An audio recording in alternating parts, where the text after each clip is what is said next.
Selamat pagi saudara, salam jumpa bersama saya Caroline Wulandari di program Bincang Kita. Pileg dan Pilpres baru saja berakhir dan sebentar lagi kita akan mengikuti Pilkada serentak yang tepatnya itu pada tanggal 27 November 2024.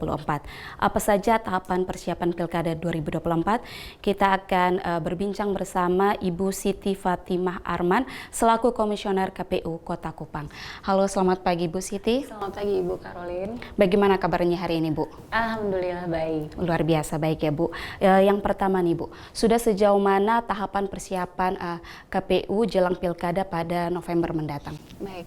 Untuk sampai saat ini KPU Kota Kupang telah melakukan sejumlah persiapan dalam menghadapi Pilkada 2024 guna menciptakan pilkada yang berkualitas dan berintegritas.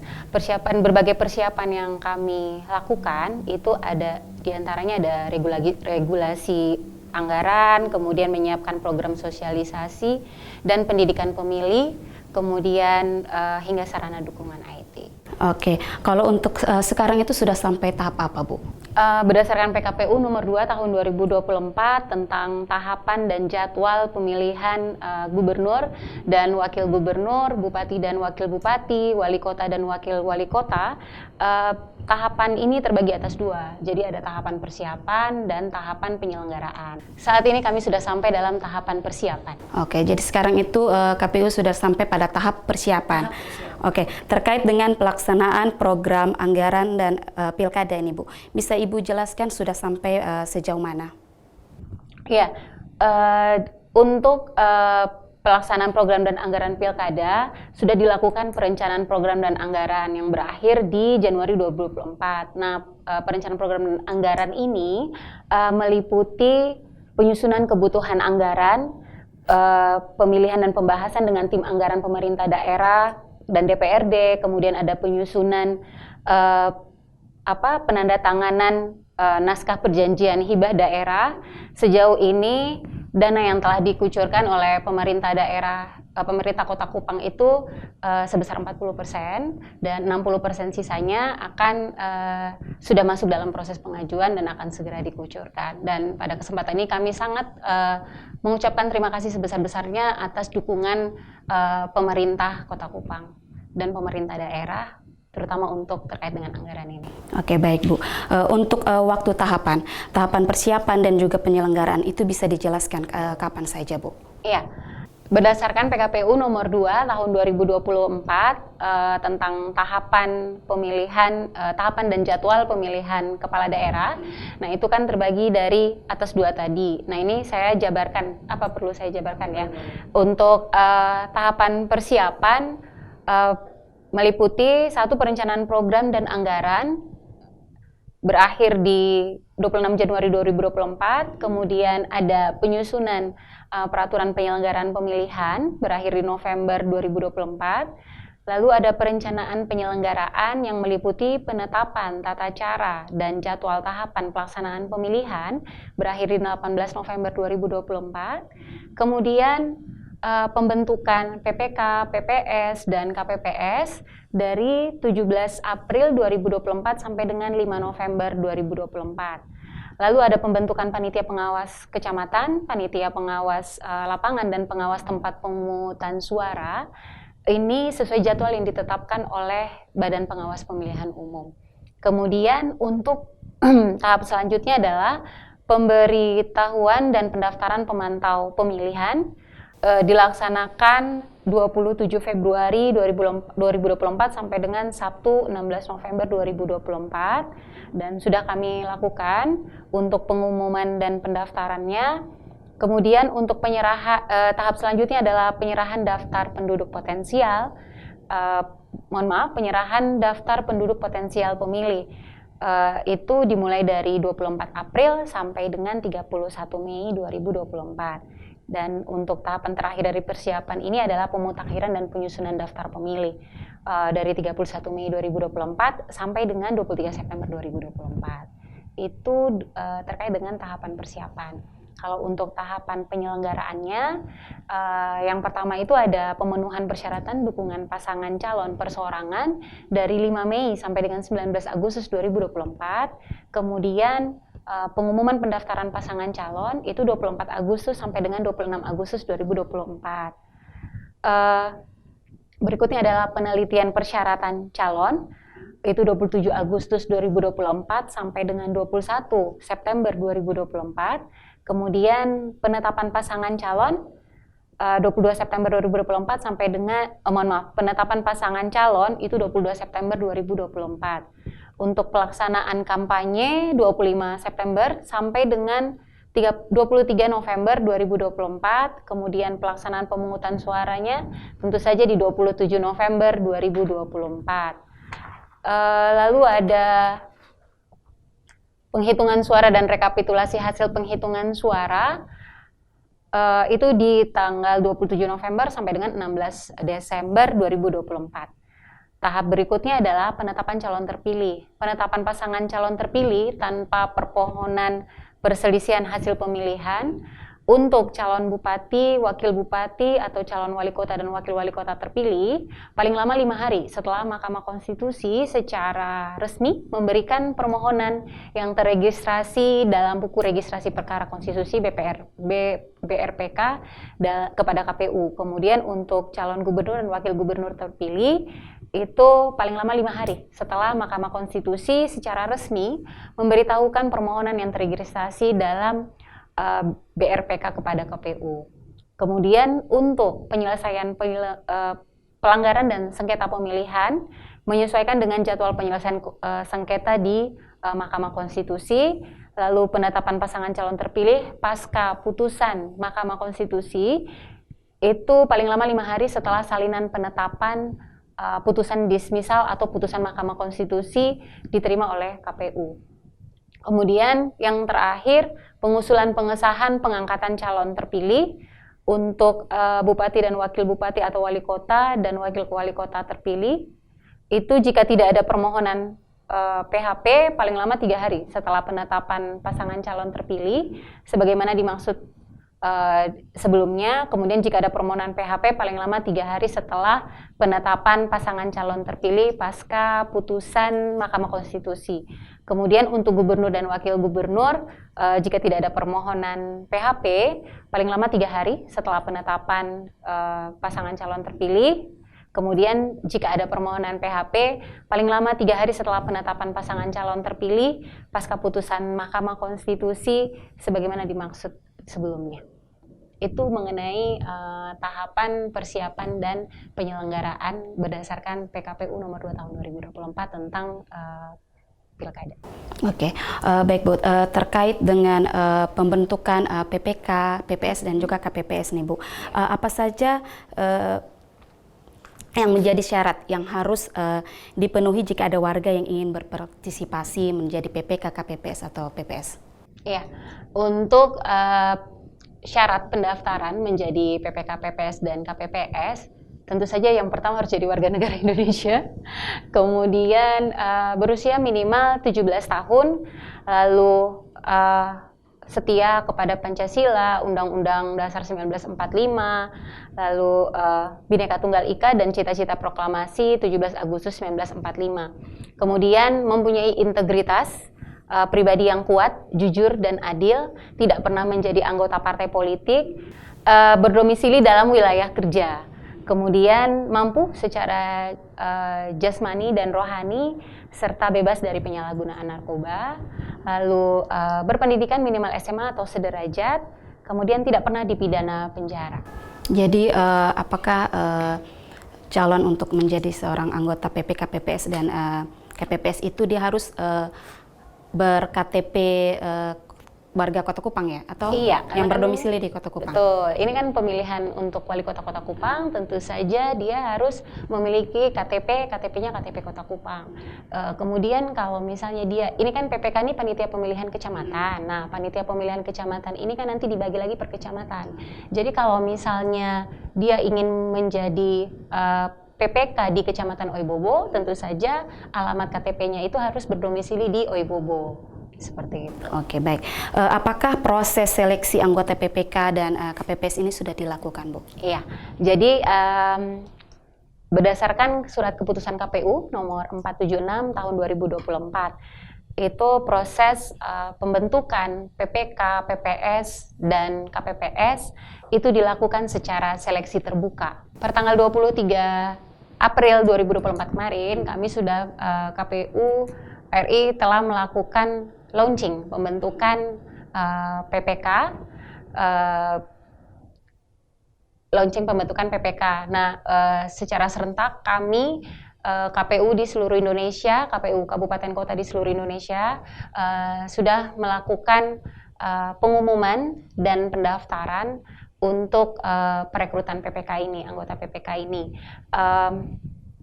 Untuk pengumumannya itu kami lakukan melalui media sosial dan melalui media konvensional. Media konvensional ini kami melakukan penempelan pengumuman itu di area publik, di kantor kecamatan dan kelurahan, serta di tempat-tempat ibadah. Kemudian untuk yang media sosial kami lakukan melalui pengumuman melalui Facebook, kemudian Instagram dan Twitter KPU Kota Kupang. Oke, baik kita jeda sebentar. Dan saudara, apa saja langkah KPU untuk mendorong partisipasi warga di Kota Kupang untuk pilkada nanti? Kita akan bahas lebih lanjut usai jeda berikut.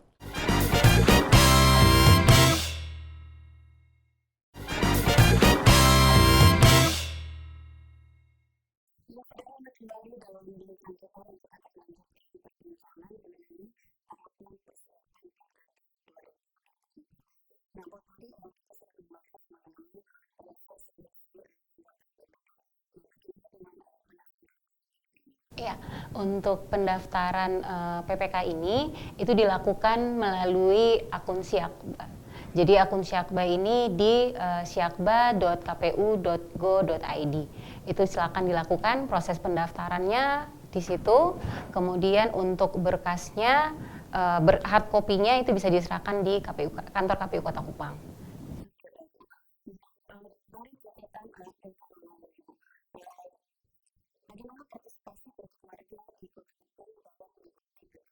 Ya, berdasarkan informasi yang saya dapatkan karena waktu itu memang belum ya, di tahun 2017 itu partisipasi politik masyarakat itu cukup baik.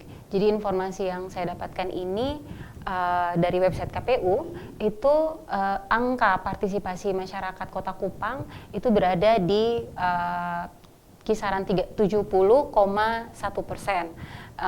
di mana dari total pemilih sebesar 238.711 dan pengguna hak pilih sebesar 167.255.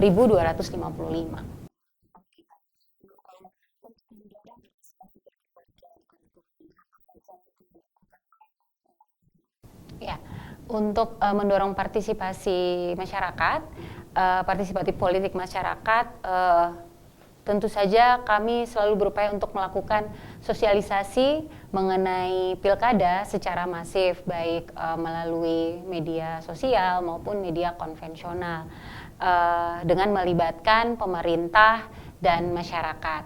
Kemudian yang kedua itu memberikan pendidikan pemilih, terutama bagi pemilih pemula. Nah, makanya kadang-kadang kami melakukan sosialisasi pendidikan pemilih itu di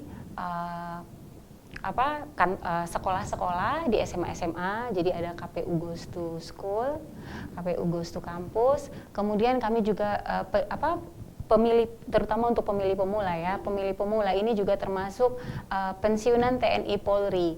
Jadi yang baru bisa mengikuti pemilu saat mereka sudah pensiun. Jadi mereka masuk dalam kategori pemilih pemula.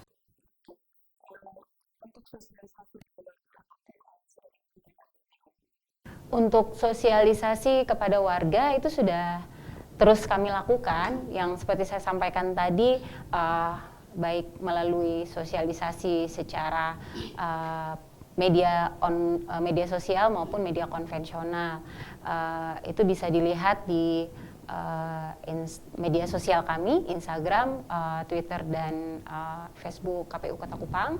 Dan untuk secara konvensional itu kami di 26 Maret kemarin 2024 kami melakukan sosialisasi PKPU nomor 2 tahun 2024 yang melibatkan banyak pihak, ada pemerintah, ada stakeholder terkait, mahasiswa, kaum disabilitas dan lain-lain.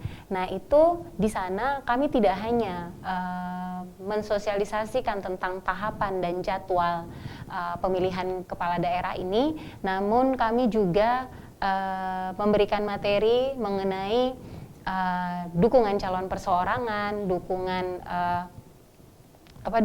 untuk bakal calon perseorangan dan untuk pencalonan yang diusung oleh partai politik. Selain itu juga ada materi dari pemerintah, ada materi mengenai dukungan pemerintah, dukungan TNI Polri untuk Pilkada 2024.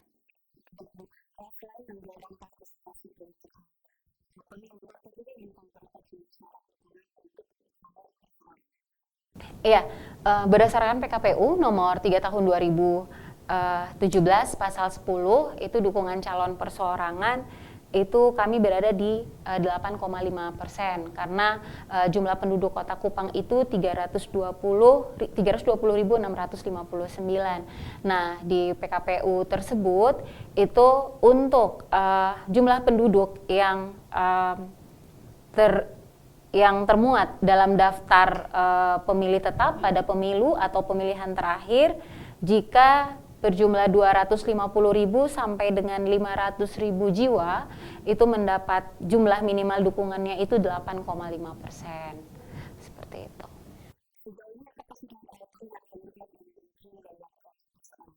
Ya, untuk saat ini kan untuk penyerahan dukungan calon tahapan penyerahan dukungan untuk calon perseorangan ini itu baru akan dilaksanakan pada tanggal 5 Mei 2024. Jadi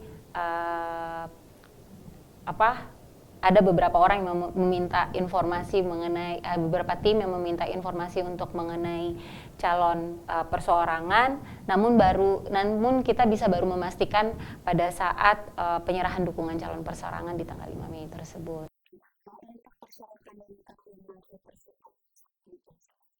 Ya, untuk persyaratan untuk calon perseorangan berdasarkan PKPU nomor 3 tahun 2017 itu yang pertama warga negara Indonesia itu bisa menjadi calon gubernur dan wakil gubernur, calon bupati dan wakil bupati, calon wali kota dan wakil wali kota dengan memenuhi persyaratan.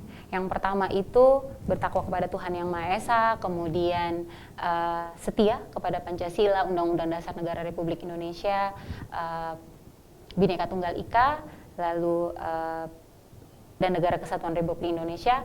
Kemudian berpendidikan paling rendah itu SMA atau sederajat, kemudian berusia paling rendah 30 tahun untuk calon gubernur dan wakil gubernur, dan 25 tahun untuk calon bupati dan wakil bupati atau calon wali kota dan wakil wali kota terhitung sejak penetapan pasangan calon. Kemudian mampu secara jasmani dan rohani dan bebas penyalahgunaan narkotika. Kemudian tidak pernah sebagai terpidana berdasarkan putusan pengadilan yang telah memperoleh kekuatan hukum tetap. Terus bagi mantan narapidana yang telah selesai menjalani masa penahanannya selama 5 tahun, itu secara kumulatif wajib memenuhi syarat secara terbuka dan jujur mengungkapkan kepada publik bahwa bukan sebagai pelaku kejahatan yang berulang, kecuali bagi mantan narapidana yang telah selesai menjalani masa pidananya paling singkat 5 tahun sebelum jadwal pendaftaran. Kemudian bukan mantan terpidana bandar narkoba atau mantan terpidana kejahatan seksual terhadap anak. Nah, itu jadi pengecualian. Kalau yang tadi itu ada pengecualian 5 tahun, kalau yang ini jika mantan mantan bandar narkoba ataupun pelaku kejahatan seksual terhadap anak itu sudah memang tidak boleh. Kemudian tidak sedang dicabut hak pilihnya berdasarkan putusan pengadilan yang telah mempunyai kekuatan hukum tetap, tidak pernah melakukan perbuatan tercela, tidak sedang memiliki tanggungan utang secara perseorangan atau secara badan hukum yang menjadi tanggung yang merugikan keuangan negara. Terus menyerahkan daftar kekayaan pribadi, LHKPN biasanya kita kenal, kemudian tidak sedang dinyatakan pilot berdasarkan putusan pengadilan yang telah mempunyai kekuatan hukum tetap. Ada juga memiliki NPWP dan memiliki laporan pajak pribadi, belum pernah menjabat sebagai gubernur atau wakil gubernur, bupati atau wakil bupati, atau wali kota dan wakil wali kota selama 2 kali masa jabatan dalam jabatan yang sama. Kemudian belum pernah menjabat sebagai gubernur bagi calon wakil gubernur, calon bupati, calon wakil bupati, calon wali kota atau calon wakil wali kota di daerah yang sama. Kemudian wakil gubernur bagi calon bupati dan calon wakil bupati, calon wali kota atau calon wakil wali kota di daerah yang sama, bupati atau wali kota bagi calon wakil bupati atau calon wakil wali kota di daerah yang sama. Berhenti dari jabatan sejak ditetapkan sebagai calon bagi bupati atau wakil bupati, wali kota atau wakil wali kota yang mencalonkan diri sebagai bupati atau wakil bupati atau wali kota atau wakil wali kota di kabupaten kota. Kemudian bupati atau wakil bupati, wali kota atau wakil wali kota yang mencalonkan diri sebagai gubernur atau wakil gubernur di provinsi lain. Yang ketiga, gubernur atau wakil gubernur yang mencalonkan diri sebagai gubernur atau wakil gubernur di provinsi lain. Kemudian menyatakan secara tertulis bersedia cuti di luar tanggungan negara selama masa kampanye bagi gubernur, wakil gubernur, bupati, wakil bupati, wali kota atau wakil wali kota yang mencalonkan diri di daerah yang sama. Tidak bersatu sebagai penjabat gubernur, penjabat bupati, atau pejabat wali kota, menyatakan secara tertulis pengunduran diri sebagai anggota DPR, anggota DPRD, anggota DPD, anggota DPRD sejak ditetapkan sebagai calon. Kemudian menyatakan secara tertulis pengunduran diri sebagai anggota Tentara Nasional Indonesia, Kepolisian Negara Republik Indonesia, pegawai negeri sipil, dan lurah atau kepala daerah atau sebutan lain sejak ditetapkan sebagai calon. Berhenti dari jabatan pada badan usaha milik negara atau badan usaha milik daerah yang tidak dapat ditarik kembali sejak ditetapkan sebagai calon. Kemudian berhenti sebagai anggota KPU, anggota KPU RI, KPU Provinsi, KPU Kabupaten Kota, Bawaslu Provinsi, Panwas Kabupaten Kota sebelum pembentukan PPK dan PPS. Kemudian syarat berikutnya itu mampu secara jasmani dan rohani dengan tidak menghalangi penyandang disabilitas.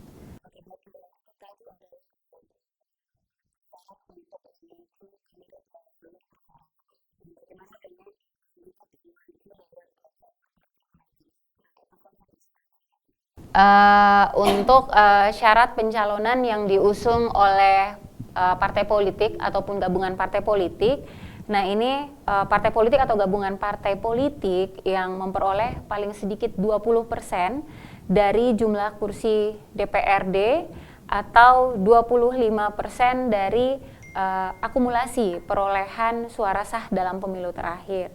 Kemudian dalam hal partai politik atau gabungan partai politik mengusulkan bakal pasangan calon menggunakan ketentuan memperoleh paling sedikit 25% dari akumulasi perolehan suara sah sebagaimana dimaksud sebelumnya. Jadi ketentuan tersebut hanya berlaku bagi partai politik yang memperoleh kursi di Dewan Perwakilan Rakyat, yang memperoleh kursi di Dewan Perwakilan Rakyat daerah pada pemilu terakhir.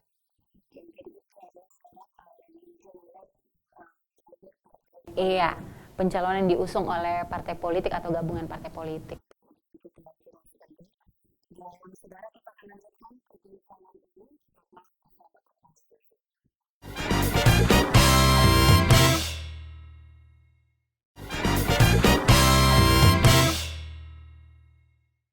Kembali bersama ini di program kita dan kita masih berbincang dengan hari ini dari pengalaman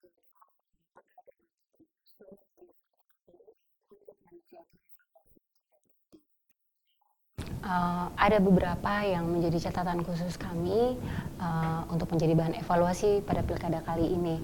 Yang pertama terkait dengan partisipasi pemilih. Nah, walaupun memang kami sudah memenuhi, walaupun yang kemarin ya 2017 itu sudah hampir memenuhi target minimal 77,5, namun dirasa ini masih kurang.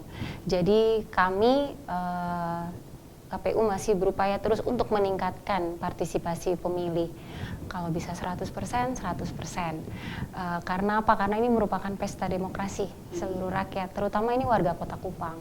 Jadi ayo kita sama-sama untuk mensukseskan Pilkada 2024 ini untuk mendapatkan pemimpin, mendapatkan wali kota dan wakil wali kota yang berkualitas. Kemudian, yang kedua ya, ada terkait dengan pengelolaan logistik, ada beberapa kendala di luar dugaan yang akhirnya menjadi catatan-catatan kami, yang menjadi bahan evaluasi kami terkait dengan pengelolaan logistik, dan kami harap kami terus melakukan upaya pencegahan dan antisipasi agar tidak terjadi hal-hal yang sama seperti pemilu kada di tahun 2017 terkait dengan pengelolaan logistik. Kemudian yang terakhir itu mengenai badan ad hoc, terutama KPPS sebagai ujung tombak penyelenggaraan pemilu pada hari H. Nah, ini masih ada beberapa petugas KPPS, anggota KPPS yang mungkin belum paham alur, belum paham tugas dan wewenangnya. Nah, ini yang perlu kami upayakan untuk pada proses perekrutan badan ad hoc ini kami bisa mendapatkan anggota badan ad hoc yang berintegritas dan profesional, sehingga proses pilkada ini bisa berlangsung secara baik dan berkualitas.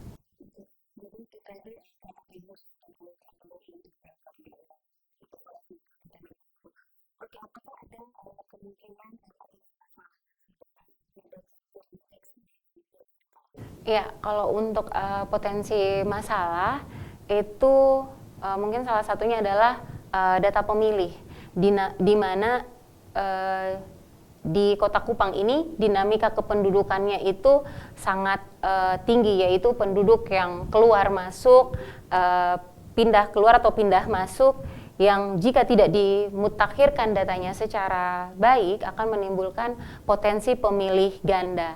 Namun untuk mengantisipasi itu KPU sendiri sudah mengembangkan aplikasi sistem pemutakhiran data pemilih yang bisa mendeteksi jika ada pemilih yang tercatat ganda. Kemudian untuk mengantisipasi masalah pada proses pencalonan, baik calon perseorangan maupun calon melalui jalur partai, KPU Kota Kupang telah membentuk helpdesk untuk melayani konsultasi dari peserta pemilu ini.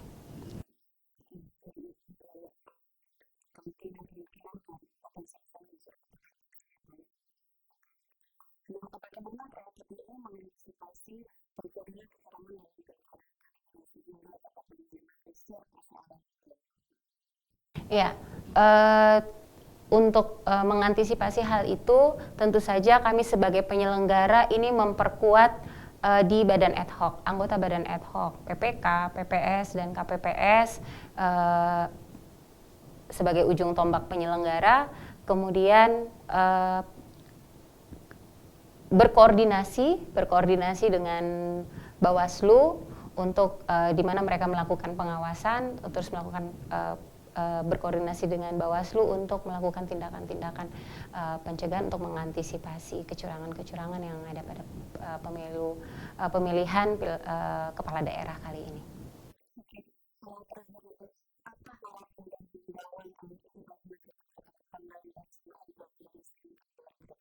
Ya, harapan dan himbauan kami kepada masyarakat Kota Kupang.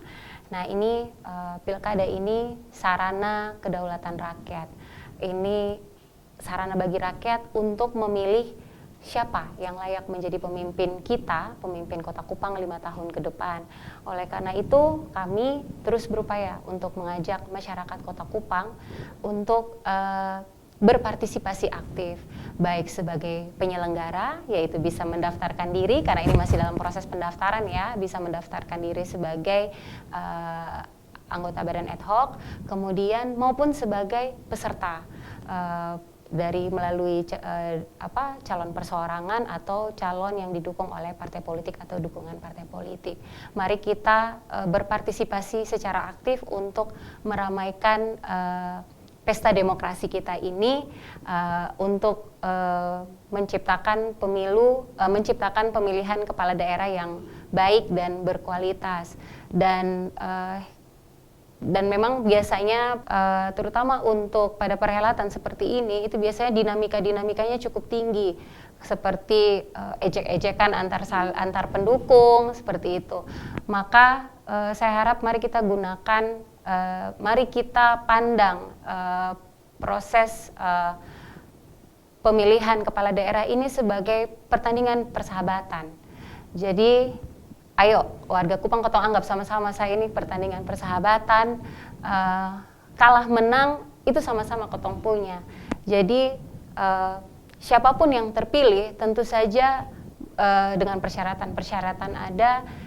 Siapapun nanti pemimpin yang terpilih, bisa dipastikan dia akan memimpin Kota Kupang dengan lebih baik dari yang sebelumnya, itu harapan.